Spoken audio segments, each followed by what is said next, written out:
Hey everyone, welcome back to another video. In this one, I'm going to take a look at the last 3 characters for the What If update. I'm doing them all in one video because I don't think the characters really add too much to your roster. But regardless, if you want to know what kind of value they do add, or if you already picked up the uniforms and want to know how to build the characters, where to use them, or where they have any value, I'll be covering that in this video. This video is going to be pretty quick compared to my other ones, just because there wasn't really much testing to do for these characters. The devs didn't really design them with a specific use in mind, and even for the modes that they're useful for, they didn't really give them the tools to excel there. For example, Wenwu has a PvP oriented kit, he has penetration and he has that support passive, but because he doesn't have an iframe ignore, he's basically just relegated to a support for villain characters. Similarly, Kahhori is also basically a support because she doesn't have penetration or an iframe ignore for her to stand out in any way as a standalone character. Also, to jazz up this video, I'm going to be doing a crystal coupon giveaway, so if you do end up winning and you didn't claim any other codes from anyone else, you're probably going to end up getting 600 crystals from the double coupon codes that I'm going to be giving to you. But in order to be eligible for that, you have to sign up to my Discord channel and then leave a comment with your Discord name on this video so that I know who to send it to if you do end up winning. Also, as a heads up, all the testing that I did for these characters is with Invincible Obelisk or CTP, so they do not have any damage proc. Surprisingly enough, even though Kahhori doesn't have a uniform, she did end up performing the best of these 3 characters, outperforming Wenwu and even Nebula with her latest uniform. I wouldn't necessarily recommend building this character for PvE since you have better options, but if you do want to do that, you can use a CTP of Rage, or you can even use a single skill damage proc since she is relatively proc friendly. Might be a little bit tricky and you might end up missing some procs, but the general rotation that you would use for her is to do a 3, then a slight delay cancel of the 4 when the animations appear, and then go into your 5. When you have your Awaken skill, you simply just tack that onto the beginning of the rotation. As you can see from this clip, she was able to complete stage 29 of Null with no leadership or support with almost a minute left, which is actually really good for a character with no uniform. Kind of reminds me of Moonstone when she came out, so be on the lookout when this character, or if this character gets a uniform, since she will be pretty strong, especially because that passive that gives her 55% energy attack is one of the reasons why she is doing so well without a uniform. I was actually quite surprised that Nebula underperformed relative to Kahhori, especially because I had a better build on her, including an artifact and higher level Urus, yet she still ended up clearing slower. If you want to build this character for PvE, which you likely may want to do for ABX since she has value there, as you'll soon see, a CTP of Rage is your most ideal option. However, if you don't really care about that and just want to make her more well-rounded, a CTP of Judgment is also a pretty good option since all of her attacks are element damage based. You could also use something like a CTP of Destruction if you want to give her some more value in things like PvP, because the character is actually really proc friendly, so that also works pretty well. The rotation for Nebula is actually really easy and straightforward. You just do a 5, cancel 3, cancel 4. When you get your Waking skill, you simply tack that on in the beginning and cancel before going into your rotation. You can see from the end of this clip though that the character just isn't really that great for World Boss Legend. Again, I had a better build on Nebula and still ended up clearing slower than Kahhori by 30 seconds, even though Nebula has a uniform and Kahhori doesn't. Unsurprisingly enough, Wenwu is the worst of the bunch for PvE, and I didn't even bother completing this fight. I just did the first phase, and he was able to complete it with 20 seconds remaining, which means that he can complete this fight, but it will only be with a few seconds left, and relative to the other 2 characters, it's about 20 to 30 seconds slower. If you want to build the character for PvE, I wouldn't recommend doing it, but if you're a huge fan and want to use him for PvE for some reason, then a CTP of Rage is likely your most ideal option because the character has a lot of delay cancels and not many quick cancels that you can use a single skill damage proc for. The general rotation for the character is to do the 4th skill, wait till he stomps the ground, then you go into your 3rd skill and you wait till he hits the ground with his fist to cancel that skill, and then you finish off with the 5th skill. When you have your ultimate available, you basically use that at the start and you wait till he kind of does a little bit of a ground stomp kind of thing for the animation to start, and then you go into that same rotation that I just mentioned. But yeah, overall the character isn't really recommended for PvE, but is much more valuable in PvP, as you'll soon see. I mentioned that Nebula's performance in World Lost Legend was pretty lackluster, but her performance in ABX is actually quite decent. It's, I think, better than most of the other combat female characters now, so if you really care about this mode, then she will be an improvement compared to the other characters, and she has all of the cancel effects needed for all the different seasons. You can see that I was able to score 9.5 million with just an invincible obelisk, which is good because without a proc, it's usually around 8 to 9 million that I end up scoring, so this is kind of above average. And with the CTP of Rage, I think it should be anywhere from 11 to 12 million pretty easily. But keep in mind that she doesn't really perform or provide that massive of improvement over the other characters that won't really arrive till a T4 combat female character drops, because that striker skill just adds so much score to the game mode.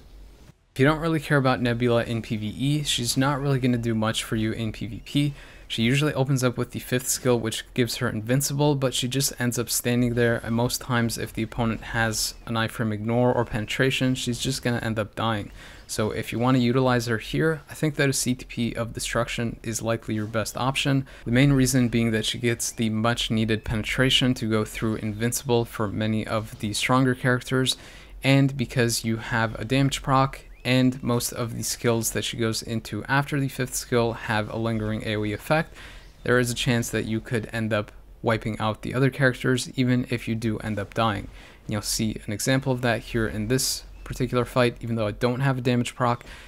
and Nebula still dies, the 3rd skill ends up wiping out Spider-Man. Even though Wenwu had the worst PvE performance, he does have the best PvP performance relative to the other characters. It's quite unfortunate that they didn't give him an iframe ignore in his kit, since it would have made him a pretty solid standalone character, especially if he had it on his 5th skill, which has that very useful 80% penetration on it to go through all of the invincible for some of those stronger characters. But regardless, he still ends up being pretty decent, but just doesn't end up cutting it versus some of the strong meta characters. You're likely just going to end up building Wenwu for Alliance Conquest, especially with his leadership and passive to villain characters. You might consider using a CTP of Insight on him, but he actually does perform pretty well versus mid-level characters and can perform some pretty interesting things versus top or meta characters if you give him a standalone build, which I would recommend being something like a CTP of Authority with that steal effect. He usually hides in some of those iframes, so it ends up building that steal effect up,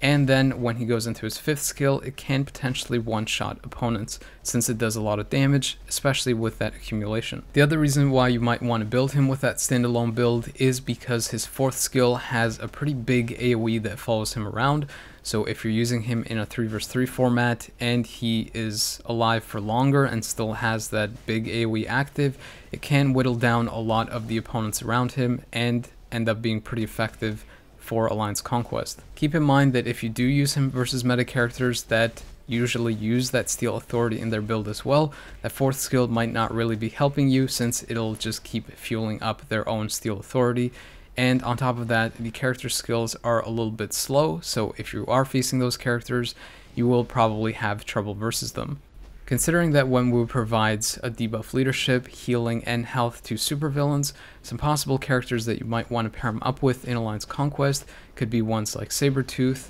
Juggernaut, Spot, or even Black Dwarf. All of these characters have iframe ignore, which Wenwu lacks, so it really helps balance out the team, and all of them benefit from additional health and healing, since they have it passively or actively in a lot of the skills they spam, and since all of these characters are transcended or awakened, it'll help them go into their awakened skill and not only wipe out the first team, but also the second team. Kahhori was the best performing character in PvE, and she's actually quite decent in PvP as well, though she won't really stand a chance versus some of the meta characters, even if they're at T3, as you saw in that previous clip. She actually does decently versus everyone else. The AI opens with the 4th skill, which is an iframe, so she avoids some of those attacks, and she gets damage immunity from it, but she also gains the 60% attack increase to it, and then usually goes into the 5th skill, which gives her 100% damage increase, and both of these are lingering AoE attacks, so it ends up whittling down the opponent.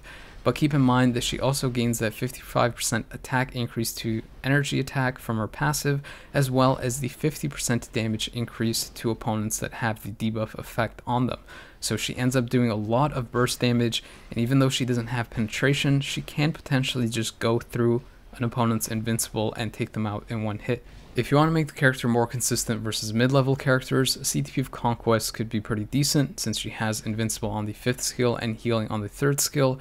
and a CTP of Authority with the Steel effect might not be that great since she doesn't have damage reduction passively in her kit. If you're going to be using the character on meta teams in Alliance Conquest, then a CTP of Insight would likely be the better option, or if you kind of want to go in between the two, you could use something like CTP of Destruction and hope to get lucky off one of her procs. You can see from this one test I did in Alliance Conquest that if you do end up building her to fight mid-level characters, she actually does quite decently. Keep in mind that I only have an Invincible Obelisk, and I'm able to take out characters that have iframe ignore and have uniforms and are actually pretty good, like characters like Titania and Juggernaut. One thing that I wanted to mention is that Kahhori's passive doesn't include the word factions on it, and a lot of people have been asking me if Molecule Man's Leadership can counter or remove Kahhori's support passive, and the answer is that it doesn't. Molecule Man's Leadership only impacts skills that have the word faction specifically written in them,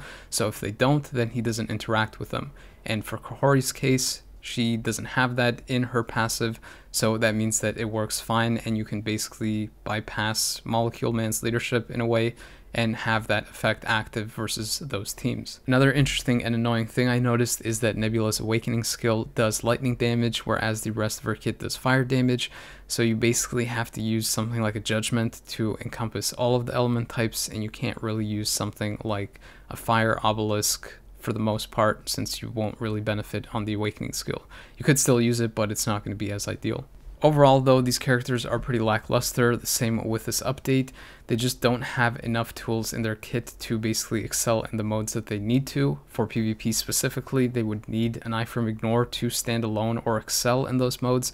and for the most part, they're just gonna act as supports for teams in Alliance Conquest. Overall, you can get Kahhori for free, and you're not really missing out on anything if you don't get Wenwu's uniform.